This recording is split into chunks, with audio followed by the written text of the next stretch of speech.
Hello, Vesna here and welcome. Today I'm going to talk about if you're struggling to wake up in the morning, if you feel tired when you wake up, if you struggle to get out of bed, maybe you've got a couple of alarms going in the morning to wake you up. Maybe you want to get up at 6, but maybe you stretch it to 7 or 8. Maybe you feel like you don't really get going until about 10 a.m. Like you're not really in the zone until about 10 a.m. Okay, really common. Okay, but we shouldn't be waking up feeling tired. We actually should be waking up feeling refreshed. Okay, so our body's rested overnight, it's recharged, it's restored ourselves, it's revitalized the body, it's repaired anything that needs repairing.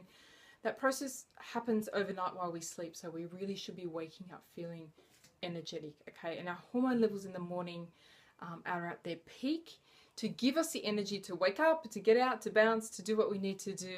And again, if we're not feeling that, then something is going wrong there. Okay, so while you may be able to push yourself through this and get your work done and get everything you need to do, get the kids off to school, get to work, whatever it is, it just means that you're operating at a pace or at a level which you don't need to be. You should have a lot more energy, you should have a lot more vitality, and you can as well. Okay, so I'm going to give you a couple of little tweaks that you can make to your diet and to your lifestyle routine that will help you to wake up with a lot more energy. Okay, so first one, number one, is to make sure that you have a balanced dinner. Okay, so what happens is overnight our sugar levels need to stay relatively balanced, okay, in order for us to have a proper sleep, but to also have the energy to wake up feeling restored. So when we're sleeping overnight, there is this whole repair process that our body is undergoing. Okay, so while we're sleeping, our body is actually really busy. Our immune system's active, our metabolism's active. All these repair mechanisms are happening while we're sleeping. Okay, so sleep is really important for the body because of this process. And if we're not having a proper, deep, solid sleep, then we're not having the right, and if we're not having a proper dinner as well, then we're not having the energy to maintain that repair process during the night. So it takes up a lot of our energy reserves, and then we wake up tired.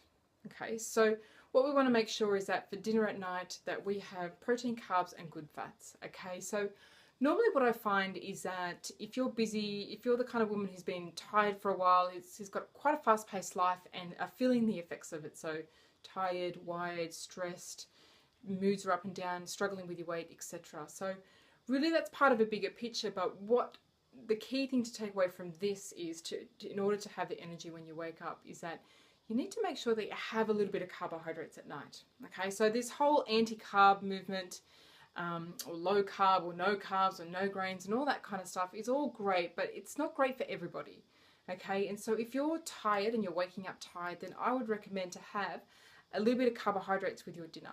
Okay, so that will keep your blood sugar levels stable during the night, and it will also help to give your body glucose to do all of the repair mechanisms that it needs to do overnight while you're sleeping, so you wake up refreshed. Okay, so things like your potatoes, your brown rice, your starchy vegetables, all of those are a really good source of carbohydrates you can have. Just have a small amount, like a quarter of a cup, half a cup, with your dinner, with a good piece of protein like chicken, meat or fish, and your salad or your vegetables.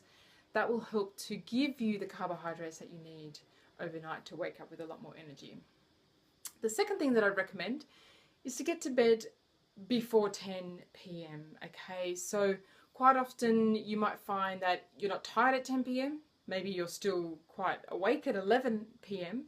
But it's really important to get to bed before 10 p.m. okay, because it is part of our natural circadian rhythms, and if we're not going to bed by that time, then our body will kick into gear and release different hormones to keep us awake, because it knows that we're not going to bed in a hurry, and then we need more food in order to nourish our bodies to keep us awake, and this whole thing happens, which we really should be avoiding. Okay, we really should be going to bed by 10 p.m. in order to wake up refreshed, because we're having a proper sleep, because it's in line with our natural circadian rhythms. Okay, now the third thing that I would recommend is to make sure that you have a proper, deep, good quality sleep. Okay, and sometimes if we're quite busy and stressed during the day, it's hard to switch off.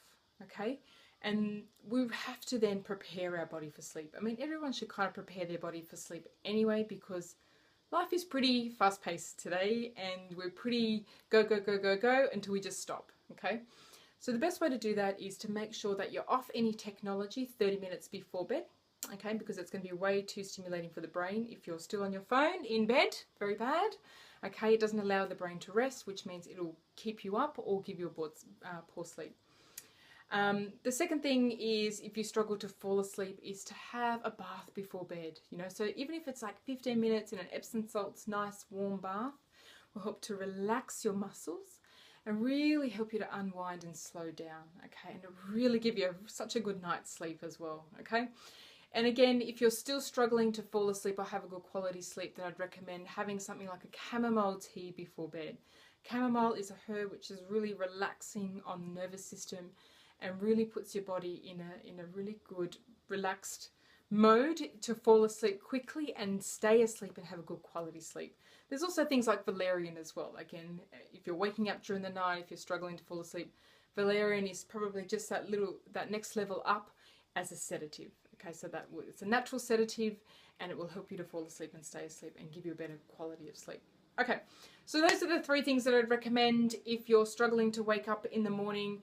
All of these things will help you to have a better quality sleep, give you the energy that your body needs overnight to do the repair mechanisms, so you wake up feeling like you're ready for the day, that you could bounce out of bed and do your exercise or go to a yoga class or go for a walk. Whatever it is that you want to do in the morning, that's you time, you will have the energy to do that. Okay, so let me know how you go in the comments below. I'd love to know how you go with having your carbohydrates at night and getting into a proper sleep schedule as well. Let me know in the comments below. Bye for now.